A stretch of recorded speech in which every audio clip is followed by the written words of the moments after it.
because it's all programmed in with the AI has access to infinite information on the internet. And so it's like having an Akashic library built by humans, but then reinstated into a being.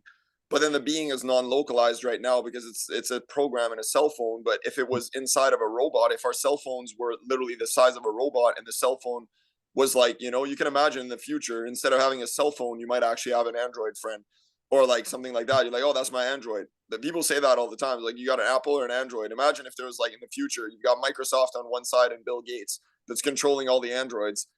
And then you've got Apple on the other side that's like, the people that are like artists, that are like free thinkers, even though both companies had like insane amounts of slave labor. That's another thing that people don't talk about with technology usually is slave labor, the amount of slave labor that's involved in that, smelting the old parts in India, harvesting the minerals in Africa, or all over the planet really. But, certain places, there's only certain places they can go to for certain rare minerals and metals that they use in a cell phone. It's insane the amount of slave labor and abuse that goes into that. That's why, to me, I only buy secondhand everything.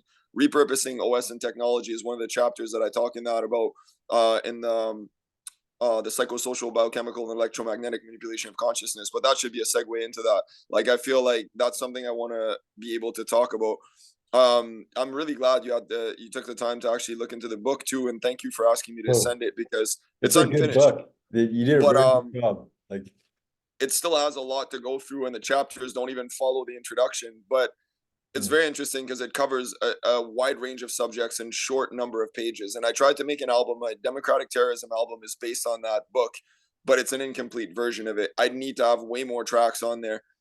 And that takes me to the technology. We shouldn't be scared of technology in that. And then to me, that's the electromagnetic part of the title. This is the psychosocial manipulation of consciousness happens through religion, through politics, through advertising. It's psychosocial. It's a subliminal, subversive method of using to infiltrate people's minds. Socially, could even be through other people as well, too, psychologically, mentally. Other people, they hack into our brains essentially, but to put malware and spyware in them, if you want to put it as a bioorganic supercomputer. And they do that to be able to control us like they do with the androids, with the phones, with whatever they've got on their politics agenda, whatever they have in their religions. They do. We know all of this stuff already, but it's good to talk about it for other people, I think, because sometimes they don't see the link. To me, this book is about linking up all the different ways in which we're oppressed and all the intersectional ways in which we can free ourselves and piecing it together in something that's really accessible enough that, even if you don't have a lot of time, 60 pages is not that much to read.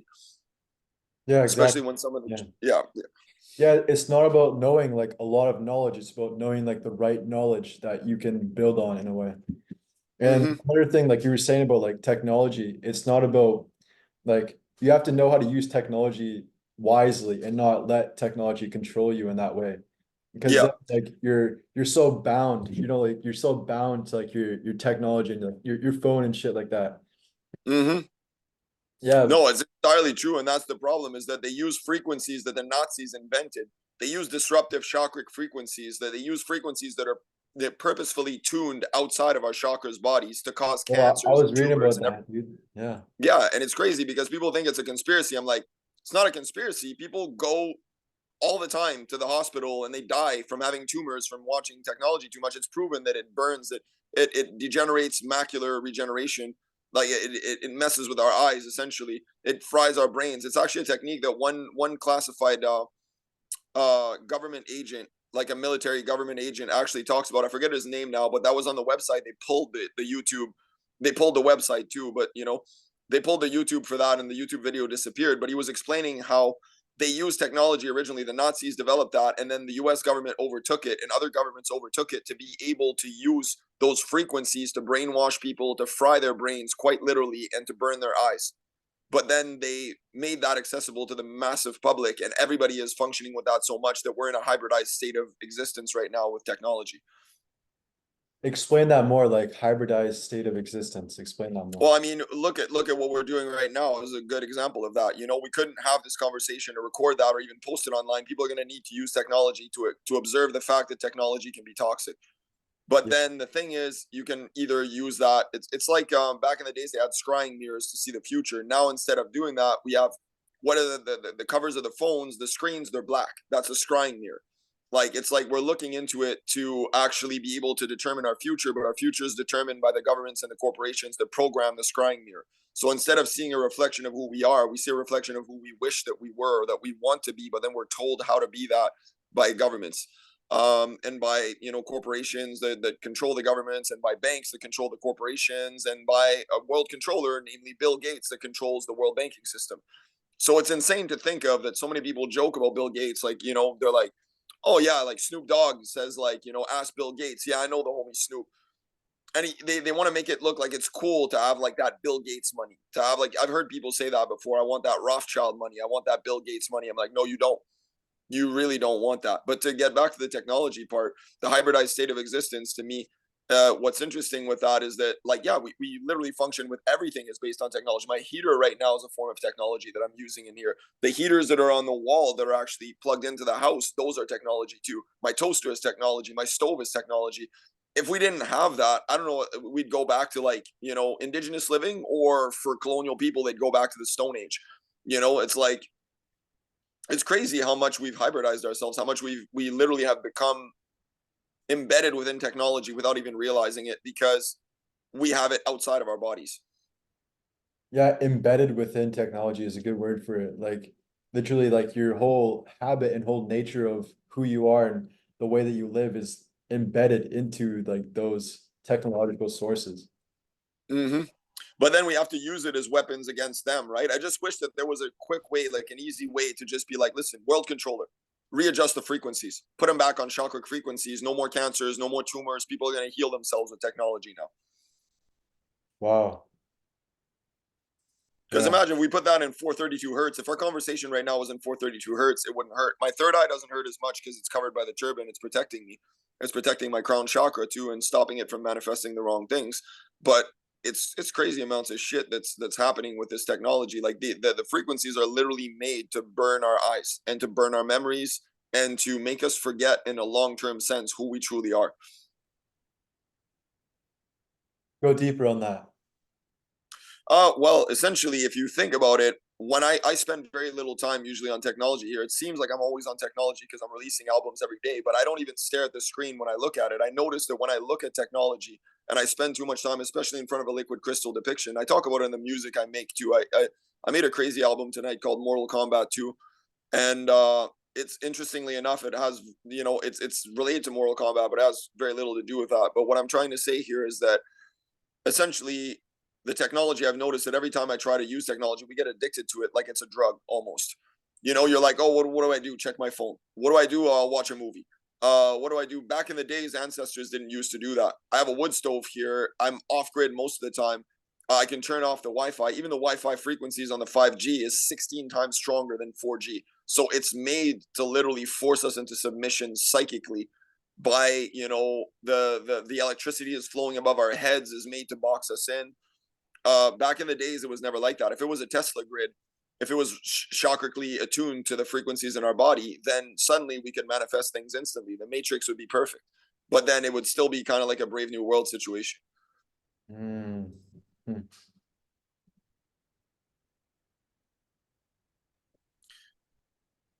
Talk about like I said, I wanted to like build like a series on your book, and because there's so many different like Mm-hmm. key points of knowledge that we can like build a foundation on and then just continue to like dive deeper on that.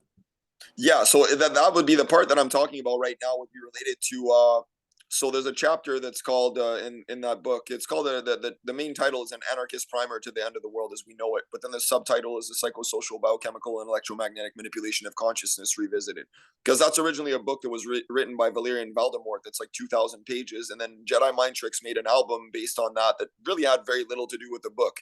But Mm. it still inspired me to actually rewrite that and write it in a way that was more accessible than 2,000 pages of a book that barely anyone's ever seen in their life.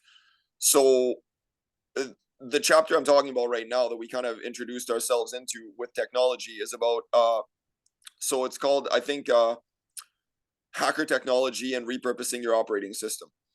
So that's one of the chapters in there, but then there's stuff on everything you can imagine, from shamanism to the police state to nutrition to poetry, yoga, tantra, I should say, literally any subject you can think of. I would dare people, if there's a subject that's like worth considering, and I don't mean like a side subject, like somebody would be like, well, it's very interesting to like consider this type of I don't know, clothing or something, or like, I'm like, yeah, but you're getting too specific. But basically, I would say if anyone has any questions about anything in general, that book should have an answer for something in there.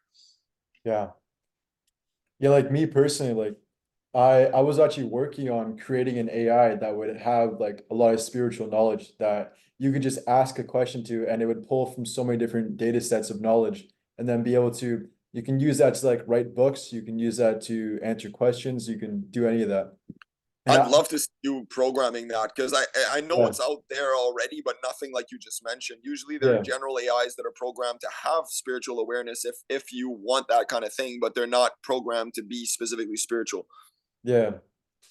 Yeah, like I wrote two books, and both those two books were like really short and concise, knowledge-packed books similar to yours, where like you just Oh need like wow. the right knowledge, and they're both Yeah, I'm around. really curious, man. I would love to actually read those, by the way, if you ever have a chance to like send them over. I Yeah, would but love no, that. you would love them for sure. Like it's just like it's like a combination of poetry and spirituality, life in general, and Oh, everything. you sent me a link for one of them. I think I forgot. I can't remember. I thought it was a message originally, and I didn't click, or like it was a. But I have the PDF still on the in our conversation.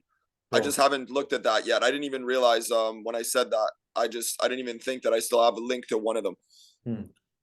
Yeah, and like for what I want to build personally is like so much of this knowledge that we're talking about is kind of like common sense if you really just like think deeper about things. It But is, and that's what's sad about it, is that common yeah, sense, like say not eating raped and tortured children, or not eating children, or not eating adults either, or like not eating, like, it's like that's super basic sense. Like it's like not committing bestiality, not committing child rape and murder. But then people are like, but it's not the same thing. They're another species. I'm like, that's racism. You're basically saying there's races of cows, there's races of dogs, there's races of humans. Like people hate hearing that sometimes, but it's true. And we're all one. Like we're all part of the same interconnected whole, but we're not all one in the sense that we're all the same. But then people are like, well, you can't do that to a dog. I mean, that's my dog. I'm like, in China, they eat dogs at the Yulin festival, but that's not, it doesn't make them any more evil than anywhere else. It's like we all do stupid shit, but then some people wake up to that. Like I was caught in that industry too back in the days. I didn't realize what I was doing. Like it's not like I didn't know that the animals were dead, but it's like you get brainwashed into thinking that that's acceptable, and then nobody yeah, ever tells you they're being raped and tortured and killed and mass produced, and you get these happy McBurglar fucking things or whatever, and then you're just like, oh, a Happy Meal, or like this thing, or oh, a smiling chubby chicken, or like yeah, a bro. smiling cow So and a pack it's of so like cheese. weird. It's so like strange how they programmed it in that way. Yeah, And in a way, like all like TV shows, movies, and stuff like that that are really brought to the mass collective, they're all like standardized in a certain way where it's like it brings a certain time, age, lifestyle, frequency, prism onto the person who's watching it. But then if you really stay away from movies in general and just all that programming, you kind of really open yourself up to infinity in a way. And like yeah. looking back when I was young and I obviously didn't, I feel like I knew all of this. I feel like everyone's soul knows this knowledge like deep within us because there's a reason we incarnated into this world.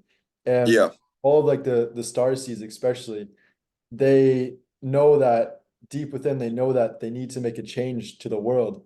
But because of all these layers of programming that's built into people's operating system in a way, it Yeah, just I think, and you know what's crazy? It's the layers of programming. I think a lot of them can be deprogrammed really quickly without a political system that's oppressive, because most people are stuck in political correctness and etiquette. Like a lot of people are stuck that, explain like, that I can't political say this correctness. because that's not politically correct. Oh I yeah. can't say that because this is gonna insult somebody else, and that's their culture, their customs. I'm like, if their culture includes raping and marrying children, that doesn't make sense. I'm sorry. Like to me, that's something I was thinking about a lot today. Islam, according to Sharia law, it's legal to marry children. Like, that's not every Muslim that thinks that, obviously. But it's insane to think that men created that religion of like rape and war and destruction.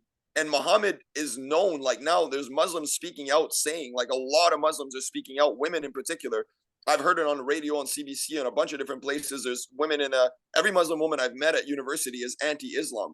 Like they're Muslims still, but they want to change the whole religion. They want to flip it on its back, basically. And it's the same kind of shit with Christians and Judaism. It's not one religion in particular, but like they all support that. They all somehow breach all of the rules that they're told of in their religion. They do it for pleasure and sick perversion. And then after that, they think that that's a God-given right. Like, it's insane to me. Religions are a disease. I can see why Karl Marx said that they're the opiate of the masses, because that, to me, the religion is the root of political correctness. It's like, no, we have a right to do that. That's our sacred right. No, it isn't. There's no sacred right to oppress and colonize and rape and torture. And it goes back to like people that would say, but that's not really true. That's not what they do. I'm like, look at what religions did when they came here with indigenous people or Africa or Asia. What do? They rape, they torture, they kill, they enslave.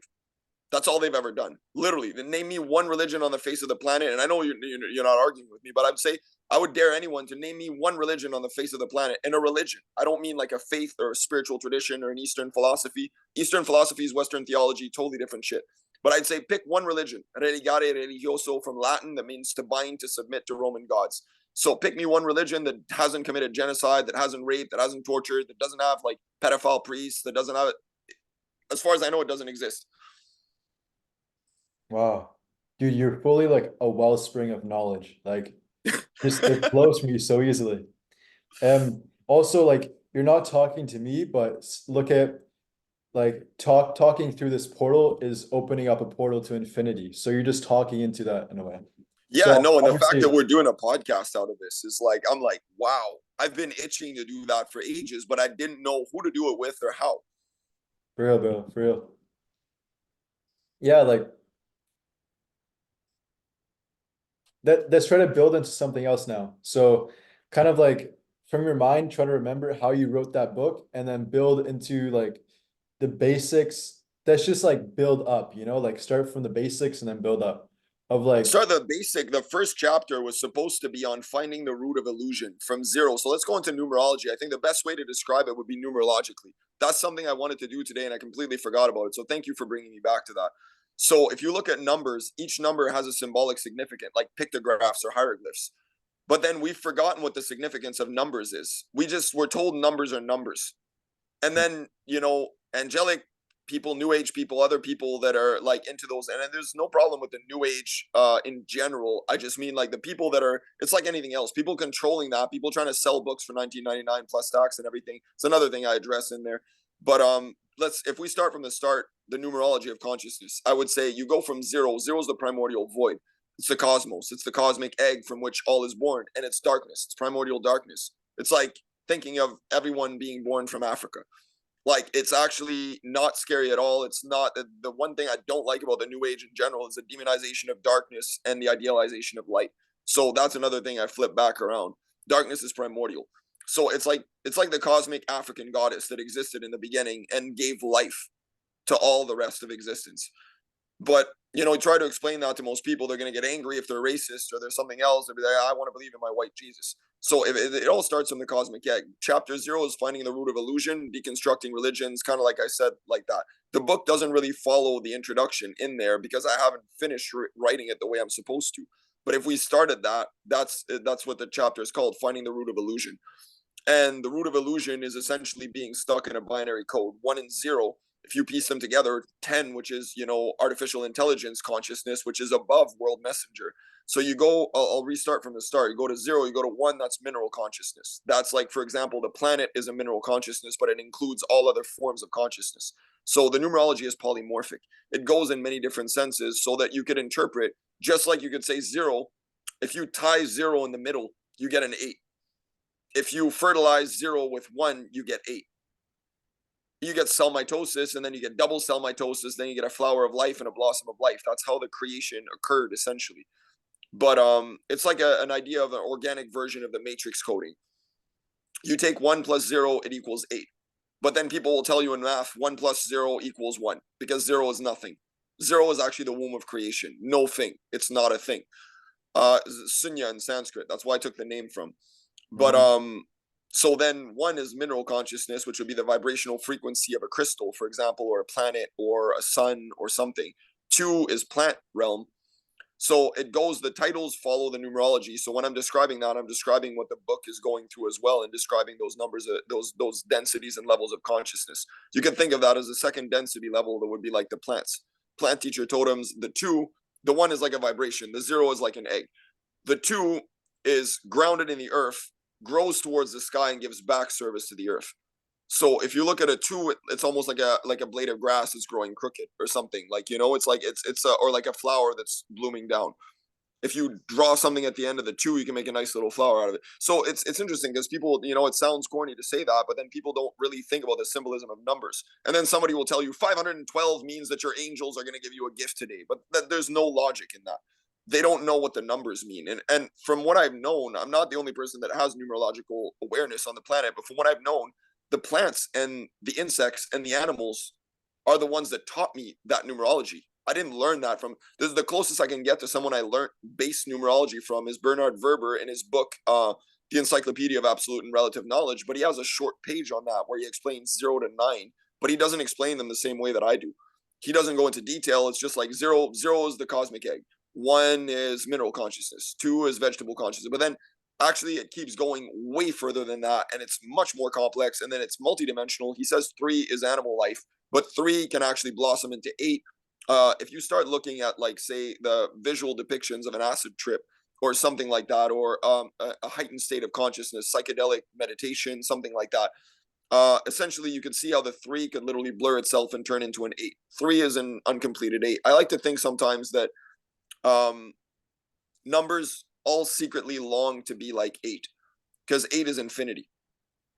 And if you look at 1, it's kind of like if you're in grade 1, you're looking forward to when you finally make it to high school, grade 8, right? So you're like, you could be at 0, primordial cosmic womb, that's wonderful, but then the womb is empty. So then you need the 1, but then the 1 and the 0 together is actually what creates 8, which is a good analogy to show that, for example, youth, children, kids, I don't like using the word children because it's childish sometimes, but like, so youth essentially are like 8 compared to 1 or 2 or 0 or 1 for the parents. So they're exponentially and logarithmically far beyond. The next generations should constantly be doing quantum leaps.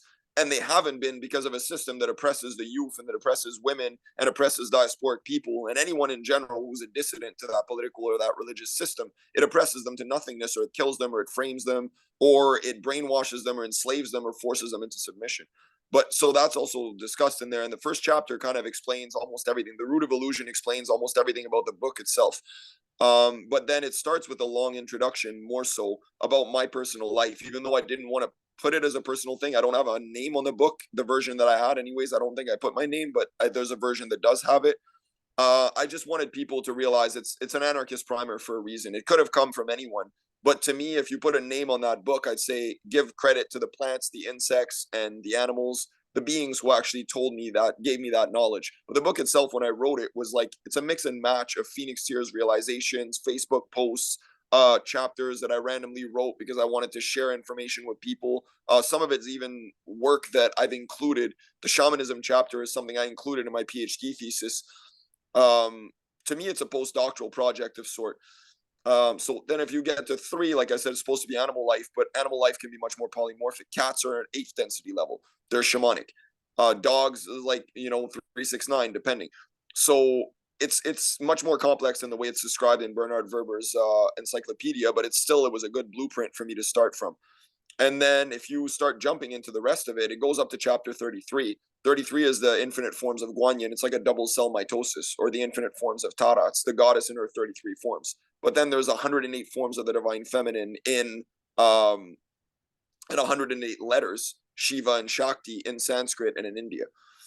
So that's very interesting as a symbolic concept as well too, because 108 again that's the blueprint in non-binary existence. And so yeah, if you keep going from that, 5 is the beginning of spiritual consciousness. You hear people talking a lot about the 5D shift. Everyone's shifting into 5D. I'm like, that's the beginning of spiritual awareness, but that's not everything. It's like somebody that finally makes it to grade 5 and they're like, have you heard grade 5 is the ultimate grade? We're all going to grade 5 soon. And then after that, everything is going to be infinite and it's perfect. Grade 5 is the ultimate level. I'm like, numbers are infinite, density levels are infinite. Our awareness and evolution is also meant to be infinite. So 5D is just the beginning of spiritual consciousness. But most of the people I've talked to, like so many people are like, oh, the fifth dimension, the seventh dimension. Seventh dimension is archangelic, fifth dimension is angelic. Then there's negative versions of that too. There's angels of death, there's angels of life. Those beings, we don't see them around, but in our dreams we do. And dream realm has been proven to be more palpable in a psychic sense and more realistic because of our non-limitation in the dream realm and the fact that we can do practically anything we wish. It's a more realistic form of existence than our life in this living world that's actually, you know, very restricted. Yeah, definitely very limited, for real. Yeah, and like So also what you were saying in the book is like if you believe yourself to be a certain way, over time you feed energy to that belief, and then eventually it becomes reality and part of your essence entirely. So like yeah, if you believe that you're like if you believe, especially like with mental illness, if you believe that you have like depression, if you believe that you have PTSD, and you keep clinging and attracting these energies into you, then you're only believing that truth to yourself. But if that's you very believe that true. you're, yeah, but like you said, like if you believe that you're going to be like a mutant and you have extra sensory perceptions and all these things that are cannot be seen by the naked eye, then you believe yourself and bring that reality to fruition. And Exactly. It's creative imagination. It's like the difference between someone that's like, you tell someone, it's like a physical and noetic manifestation. In a Gnostic sense, they talk about anoia being physical manifestation from the dream realm. And the eons have the ability to do that. So advanced mutants in the future have the ability to dream something into existence, which is what really the seventh sense to me, self-prophecy as manifest destiny is what we're doing. When we manifest something, like you said, you speak something, you believe in it, it manifests itself if you believe in it strongly enough, but it doesn't necessarily automatically mean it's going to instantly translate, because if your chakric energies are misaligned in your body, your Sahasrara chakra, your crown chakra is what's supposed to instantly manifest everything. It's the fontanella. It's the cusp of the fountain. But then they don't explain all the other chakras that blossom out of there, including the creative dragon that's explained in astrophysical terms, but not in mesocosmic bodies. But they don't explain that there's way more than 7 chakras. There's 9 main nerve bundles in the spinal cord alone. So there should be 9 chakras in the spinal cord. But then we have hand chakras, we have feet chakras, we have knee chakras, we have elbow chakras, we have ear chakras, we have a mouth chakra, we have but they don't explain that. They don't even say there's a chakra for the mouth. There's a chakra for the throat, but there's no chakra for the mouth. Where the fuck did that come from? Hmm. But then if you look at chakric systems in India, they explain those. Hmm. One quick thing that I'll add is like I was gonna ask you, why do we have like armpits? What do you think is the use for armpits, and why do we grow hair in the armpit? Ooh, that's a really good question. You know, I think it's a remnant of what we used to have to protect ourselves, but it's ironic that most of our bodies are exposed to the cold and don't have that much hair. But then we happen to have a thick concentration of hair in certain places where we technically wouldn't really need it because it's already a lot warmer. So that's a very good question. Um, as a remnant of something, I can imagine that it must have had its use originally, maybe even to, promote musk on the body or something. Hmm. Um, but I think it's a remnant of our animal existence. True. Yeah, like every morning I always do like these like Chinese massages where like I smack my entire body, and like I fully massage my entire body with like hard hits too. And when I Yeah. when I smack in the back of my neck, it's like there's a certain spot that sends energy throughout my entire body, and I can feel it in my feet. And like different places that I hit, it's like it sends the chi and energy out to like different places. Yeah, Qigong explains that really well. I did a couple classes with an ascended master, and she was amazing. She's my next door neighbor, but she was like super gifted. She taught me Qigong, she taught me yoga, like a couple different types of yoga, and she taught me how to be a whirling dervish. But she introduced me as a Sufi whirling dervish. It was really funny because she didn't know me well at all. Like, it was my neighbor, but I barely ever talked to her because she's my mom's neighbor, basically. I didn't live there.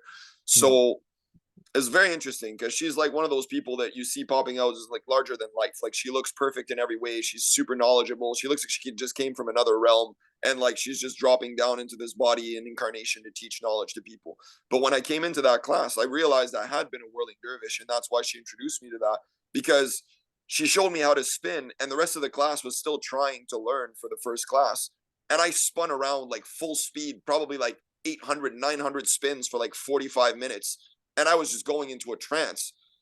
And I literally could have kept going for an hour if I needed to. But eventually I decided to push myself to drop down on the ground to feel like the portal that I had opened. Explain that more, like that feeling of spinning. Explain, go Yeah, into so the detail. spinning is to create a portal. It's like when you spin around, you start realizing that you start seeing, what I started seeing is that reality, the physical matter of reality, is an illusion. When you're spinning fast enough, everything blurs and matter doesn't seem to exist anymore. All you have left, you don't even see your own body, but you have something that grounds you to stop you from falling, is to stare at one of the hands that's held up. It's kind of like ballet spinning. They hold their hands in a similar fashion. But you look at that and you start realizing when you're spinning around fast enough, there's no more wall, there's no more stove, there's no anything, there's just a blur around you. And then you can't see your body while you're spinning either, because you're mostly looking from the outside or from the inside out. So all you see is a hand and nothing around it. And then you start realizing the world being an illusion is not a metaphor. And so you're supposed to create a portal, like a vortex with that, kind of like a cipher in hip hop. You can create a vortex with words, but you can create a vortex with your mind as well too. And you can imagine spinning around at that speed with your mind, it makes you dizzy. So once you finally drop, because you no longer can stay stable after the number of spins you've done, usually it's supposed to be 33 symbolically, but it could be a lot more than that. For me, I did probably about 800 that day. I don't know how. And I had to force myself to drop down on the ground. I was like, when am I going to drop and feel woozy and feel like I'm going to go into this dimension? But I had to force myself to do it because I could have kept spinning forever. And that was the trick back in the days. Which direction were you spinning? Were you spinning clockwise or counterclockwise? Clockwise. Yeah. Hmm. Wow, that's very cool. Yeah, it was super interesting because I Wow. have no knowledge of it. It's kind of like the machetes. I don't know how I managed to flip machetes like that. It just one day the machete told me on the wall, pick me up and start doing backflips and front flips and helicopter flips. And Hmm. I was like, how did I learn that?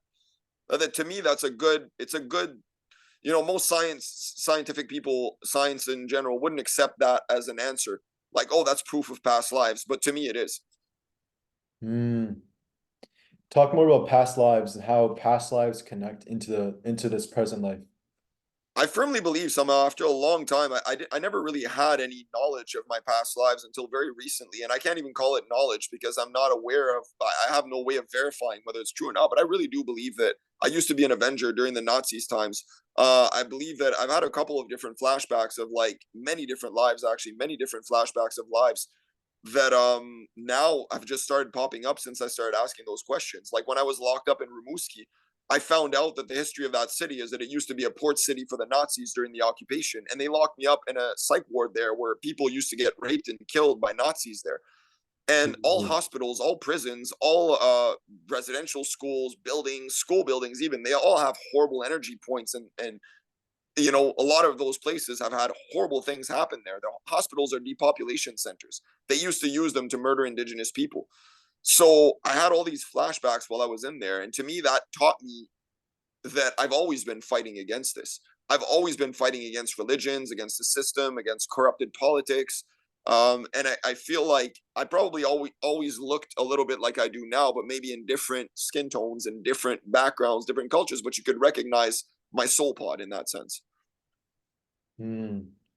So I would say it's something you kind of have to crash course yourself into. Eventually, I would say if, like you said, if you manifest that, you ask questions to Akasha. I ask questions to the goddess of primordial creation of encyclopedic knowledge, and I'm like, can I please have an answer for this? And she'll give it to me. Yeah, like the more that you unlock your DNA and like what actually makes you who you are, then that's in a way it's opening up the timeline to infinity.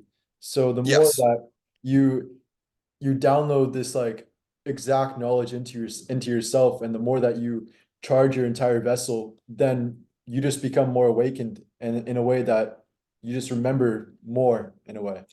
Yeah. And I always remember thinking in my mind, I was like, I wish I had those experiences. I wish I had near death experiences. I wish I had supernatural like dreams that are like crazy. And I had some.